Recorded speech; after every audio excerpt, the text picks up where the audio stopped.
वजीर आजम साहब, आपने घबराना नहीं है। अभी हम पाकिस्तानी जिंदा हैं, सब मरे तो नहीं।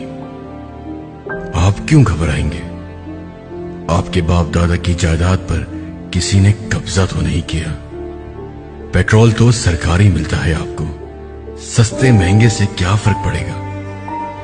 बनीगाला में लाइट भी नहीं जाती, हमारी जाती है रोज 10-10 घंटे, और हजारों रुपए के बिल भी आते हैं। चावल महंगा, आटा महंगा, दवाइयां तो नाकाबिले खरीद है, लेकिन हमारे लिए, आपके लिए नहीं।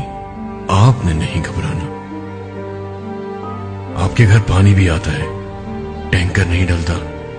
आपके भाई को बिला वजह कोई उठाकर लेके नहीं जाता, और तावान भी नहीं मांगा। आपने नहीं घबराना। आपकी वालदा ने अभी रोज कोर्ट के चक्कर नहीं लगाए, और आपकी बेटी का नाम तो जैनब भी नहीं है।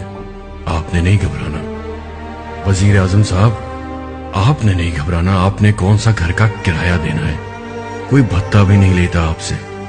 आपको अभी कोरोना नहीं हुआ, और अगर हो भी गया तो अस्पताल में 4 लाख रुपए सिक्योरिटी डिपॉजिट भी नहीं रखवाना। आप कौन सा बाइक पर बेगम और बच्चों के साथ जाते हैं? टूटी सड़कों, गड़ों में नहीं गिरते, टांगे नहीं टूटती आपकी। आपने नहीं घबराना। आपके बच्चे सरकारी स्कूल नहीं जाते। आपने कौन सा नौकरी के लिए रिश्वत देनी है? कौन सा होटल का गंदा खाना खा के आपके बच्चे मर जाएंगे? आपकी तो सैलरी भी आधी नहीं हुई, आपका तो मोबाइल भी कोई नहीं छीन सकता। आपने नहीं घबराना। अभी हम पाकिस्तानी जिंदा हैं, हम हैं घबराने के लिए। आपने नहीं घबराना वजीर आजम साहब। शुक्रिया।